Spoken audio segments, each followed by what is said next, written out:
Metro corporation Lahore کے نئے chief officer شاہد عباس کاٹھیا نے اپنے عہدے کا باقاعدہ چارج سنبھال لیا۔ انہوں نے اہلیان لاہور کی خدمت کے لیے تمام صلاحیتیں بروئے کار لانے کے عزم کا اظہار کیا ہے۔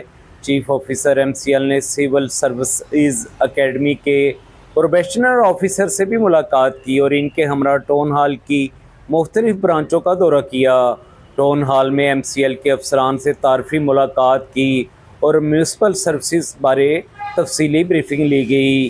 افسران کو سختی سے تاکید کی کہ اپنی ذمہ داریاں پوری لگن اور دیانتداری سے ادا کریں۔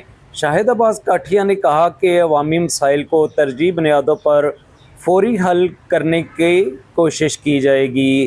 سستی اور کوتاہی کسی صورت برداشت نہیں کی جائے گی اور کارکردگی میں بہتری لانے کے لیے ہر ممکن اقدامات کیے جائیں گے۔